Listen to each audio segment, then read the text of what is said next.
Première règle, sois loyale et transparente.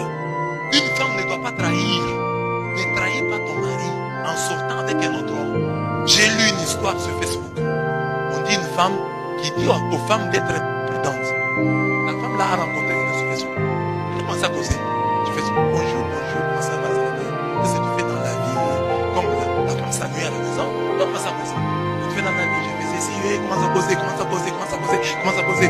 De fil en aiguille, la femme commence à trouver que cette personne-là devenait importante dans sa vie. Quand elle avait le téléphone, elle voulait juste voir si ce monsieur-là était en ligne pour causer avec lui. Le monsieur était dans un autre pays et elle dans un autre. Alors continue à causer. Comment ça va bien? Et comment ça se fait dans la vie? Causer. Et la femme s'est sentie petit à petit attirée par cet homme. Or, c'était réciproque. L'homme aussi se sentait attiré par la femme. Un jour, l'homme dit à la femme, en tout cas, excuse-moi, je suis déjà tombé amoureux de toi. La femme aussi, après, accepte. Ils tombent amoureux l'un de l'autre. Et ils continuent à causer. Et maintenant, les causeries deviennent intimes. Ils commencent à s'envoyer des photos, etc. Surtout quand le mari n'était pas là, la femme était contente pour causer au téléphone avec cet étranger qu'elle avait rencontré sur les réseaux sociaux, qu'elle ne connaissait pas. Causer. Un jour, comme ça finit toujours par finir, la femme est à la maison, elle est en chambre, son mari suit le match au salon, la femme entre en chambre, elle est devant son ordinateur, et elle cause avec ces messieurs-là, s'envoie des photos, je t'aime, etc. L'enfant crie, oh l'enfant est tombé, il est blessé. Maman sort, amour maternel obligeant, maman sort et laisse l'ordinateur ouvert, elle n'éteint pas. Elle va voir l'enfant qui était blessé. Quand elle voit l'enfant, papa aussi passe par là, mais c'est déjà la mi-temps. Papa va un peu en chambre s'étendre sur le lit. Quand il s'étend sur le lit, il voit une conversation sur Facebook.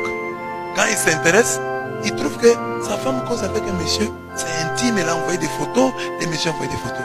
La femme est venue. Dit papa, le match continue là-bas, tu ne suis plus le match. Le mari dit non, je suis encore.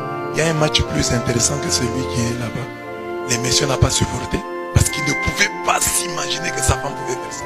Les messieurs disent, en tout cas tu pars, moi et toi c'est fini. La femme dit pas question, je ne peux pas partir. Pour ça, qu'est-ce que j'ai fait? Il est loin. Est-ce qu'on est sorti? Il est loin. Il n'est pas ici. Il n'est pas ici. Il n'est pas ici. Il n'est pas ici. Pardonne-moi, il n'est pas ici. C'était pas des chiens comme ça je faisais. Les messieurs disent, pars de ma maison. Non, je ne peux pas. Bon, comme tu ne pars pas, moi je pars. Les messieurs partent. La femme est restée. La femme maintenant dit, bon, je vais voir mon monsieur là. Comme j'ai perdu ici, on peut même faire avec ces messieurs là la vie. Il va contacter les messieurs. Les messieurs disent, non, moi je suis marié. Et puis, je ne vois pas comment ça va se faire. Ça va se faire comment? Elle a bloqué les messieurs. Elle a perdu le mariage. Est-ce que toi, femme, tu es transparente? Ton téléphone vraiment, tu n'effaces rien. Ton mari peut tout lire. Lave-toi, mais sois surtout propre. Deuxième truc. Une femme soumise se lave, mais elle ne se contente pas de se laver, elle est propre. Parce que se laver, c'est le corps.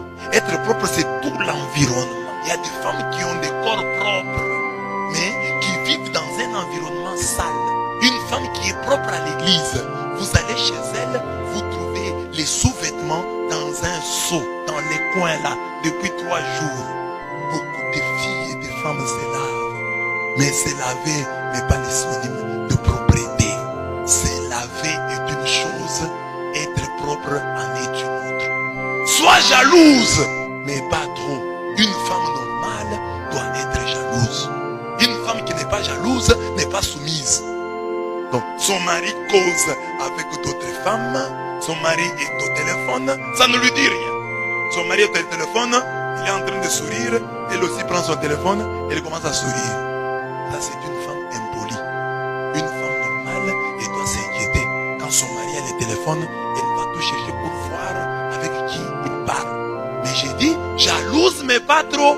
Il y a une bonne dose de jalousie qui est le témoignage de l'amour.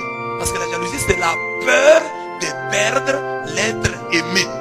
Si tu n'as pas la peur de perdre l'être aimé, tu ne l'aimes pas. Tu as une femme qui n'a pas peur de te perdre. Elle ne t'aime pas. C'est ça la jalousie dont je parle. C'est-à-dire, doit avoir la peur de perdre son mari. C'est ça la jalousie. Mais elle ne doit pas exagérer. Améliore ta cuisine externe et interne. Une femme doit savoir bien préparer. Et il doit améliorer sa cuisine externe.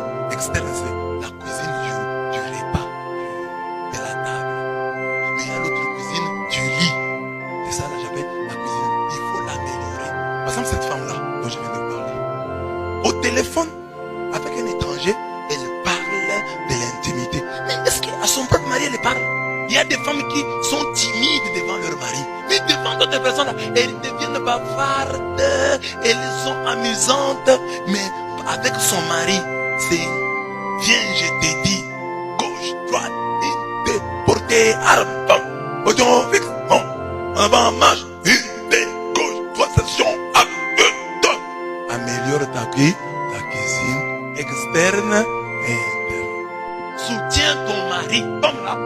Le mari est en public, il tient un point de vue qui peut pas être correct. Maman, si tu n'es pas d'accord avec ton mari, tais-toi. Si tu crois qu'il est indéfendable, hein, bon, laisse, tais-toi. Mais pas contredire ton mari en présence des gens. Ça, c'est l'humilier. Fais semblant. En ce moment-là, tout le monde recule. La seule personne qui peut se dire, c'est toi. Tu ne coules.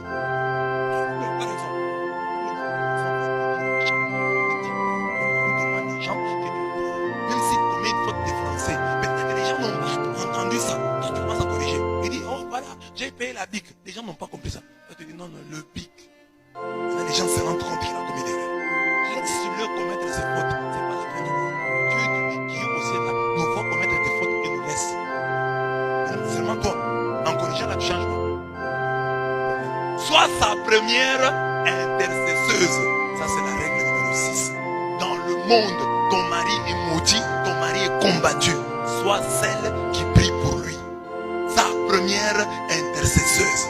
Respecte-le beaucoup. Et ce n'est pas à toi de dire, oh, je le respecte. Non, c'est lui qui doit témoigner que ma femme me respecte beaucoup. Rends-le propre et élégant. Il y a des hommes, tu les trouves comme ça, ils ne s'habillaient pas bien. C'est à toi de l'aider à bien s'habiller. C'est à toi d'être l'habilleuse de ton mari. Il y a des femmes qui, elles, s'habillent bien. Mais quand vous regardez leur mari, ils sont toujours mal vêtus. Mais les femmes toujours bien habillées.